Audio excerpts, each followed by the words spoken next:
Hola, buenos días, soy Joanny Sánchez y estoy aquí en este lunes, el primer día de la semana en que abro junto a ustedes de par en par la ventana 14 para asomarnos a los temas y a las noticias más importantes de este 20 de mayo de 2019 en Cuba.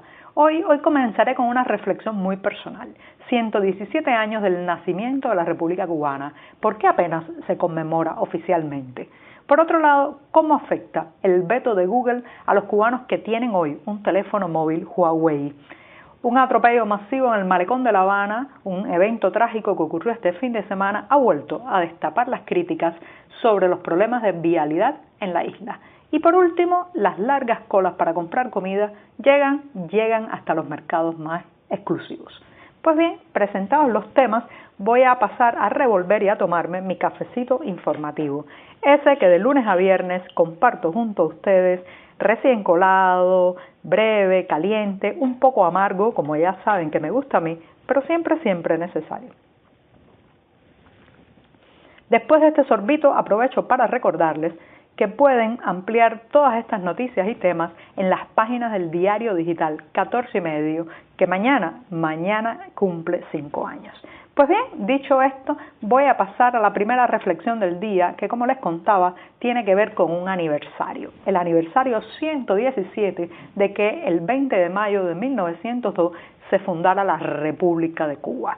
No voy ahora a hacer una secuencia de hechos, momentos, ni datos históricos, porque todo eso lo pueden encontrar en numerosos libros que se han publicado sobre el inicio y desarrollo de la República Cubana y también en numerosos artículos y análisis que pueden encontrar en Internet. Voy a detenerme más bien en cómo se ha visto la República de Cuba en las últimas décadas y cómo se ha enseñado en las escuelas. Como saben, vengo de una generación, la generación del hombre nuevo. Siempre ironizo un poco y digo que íbamos a ser el hombre nuevo y no llegamos a ser siquiera un hombre bueno.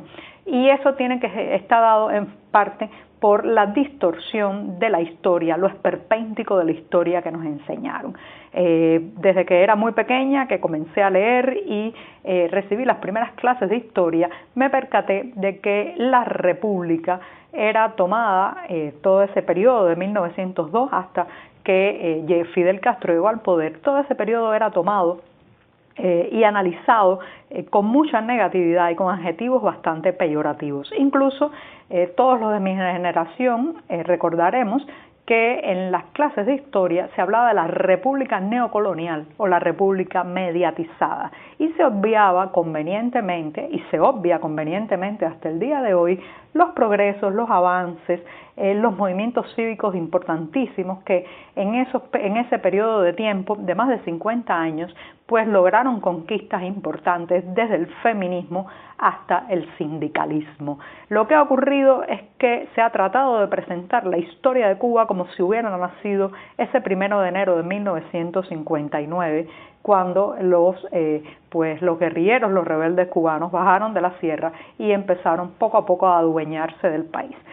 Para los más jóvenes en la isla ha quedado muy distorsionado y amputadas partes de ese periodo de la República Cubana en que florecieron también las artes, en que aparecieron y se formaron escritores como Alejo Carpentier, el grupo Orígenes, hasta la bailarina Alicia Alonso, que ahora es presentada un poco como un fruto del proceso actual, tuvo una buena parte de su vida artística justamente en esa llamada república neocolonial, y lo digo entre comillas, aunque no puedan verme cuando hago la comilla con los dedos. Entonces lo que ha pasado es que la enseñanza de la historia se volvió tan rígida, tan llena de matices, que para la mayoría de los cubanos se hizo algo memorístico que solamente había que aprenderse. En el caso de la República, hablar de la pobreza, hablar de la interferencia de Estados Unidos, hablar de las desigualdades, pero no de todos los movimientos, como decía, que se gestaron, que impulsaron y que le dieron madurez también a la sociedad cubana. Como esto ha sido así, a veces me encuentro con personas que tienen la impresión de que antes de 1959 nadie había aprendido a leer y escribir en Cuba y hay padres que se han tenido que enfrentar a las preguntas de sus hijos de cómo fue que pudiste graduarte de una universidad si naciste antes de 1959 o estudiaste antes de 1959. Todas esas miradas estereotipadas, parcializadas y, como decía hace un rato, esperpénticas, sin matices, lamentablemente son las que se han entronizado en las clases de historia de Cuba.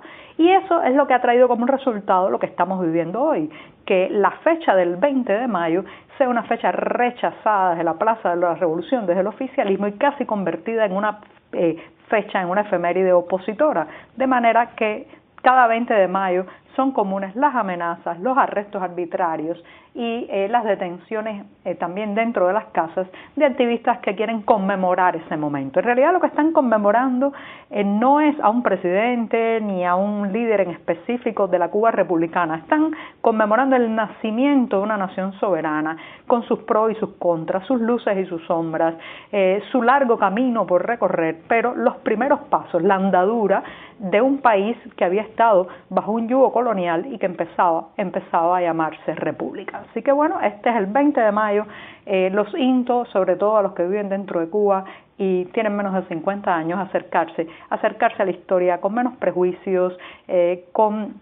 también con menos estereotipos y hurgar ahí en las anécdotas, los testimonios y los análisis de qué fue realmente esa República Cubana que nació en 1902. Pues bien, esta era la principal reflexión del día y con esto me voy a la tecnología, al otro extremo prácticamente, de la política a la tecnología. Y tiene que ver con un anuncio que ha salido este fin de semana.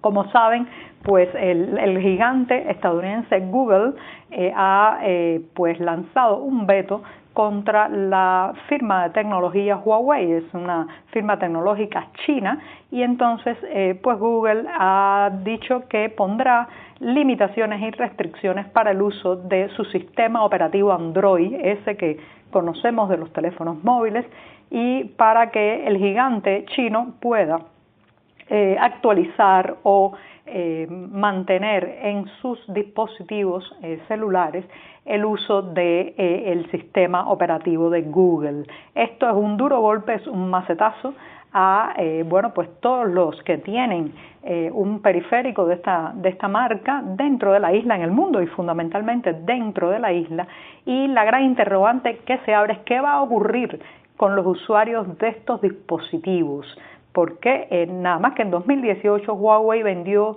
más de 200 millones de móviles en todo el mundo y ahora, aunque esas personas que ya tienen un teléfono móvil Huawei activado podrán seguir teniendo acceso a la tienda Play Store, la tienda de aplicaciones de Google, pero no podrán actualizar el sistema operativo. Ojo, esto es bastante grave porque esto supone un grave problema de seguridad. En la medida que no se actualiza el sistema operativo, pueden acumularse fallas, huecos por los que se pueden meter pues una serie de problemas, virus y ataques de seguridad que conspiran contra la estabilidad del teléfono. Así que Google ha suspendido los negocios con Huawei y ahora los que compren un nuevo dispositivo sí estarán prácticamente vetados de poder utilizar el sistema operativo de Google. ¿Cómo afecta eso a la isla? Muy grave.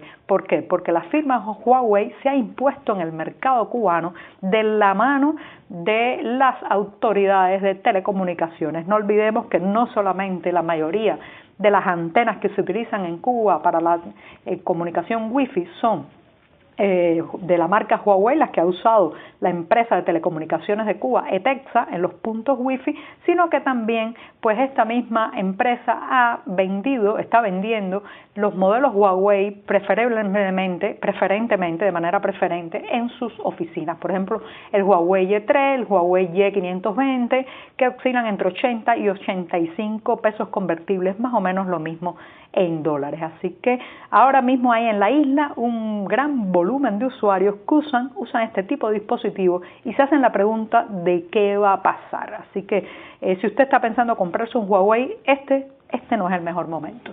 Y bien, me voy al tercer tema rapidito, que está marcado por un hecho trágico. Como saben, pues este día 19 de mayo, en la madrugada, 3 personas murieron y 21 resultaron heridas tras ser atropelladas por un vehículo que se salió de la vía y se subió a la acera en el área de 23 y Malecón en La Habana. El vehículo era bastante antiguo, uno de estos autos que decimos en Cuba almendrones, viejos vehículos con más de 50 años de explotación, y este suceso trágico ha vuelto a hacer saltar las críticas y las alarmas de qué está pasando con la vialidad en Cuba. Aunque es cierto que en todas partes del mundo ocurren accidentes, el volumen entre cantidad de vehículos que recorren las calles cubanas y la accidentabilidad está dejando márgenes muy desproporcionados.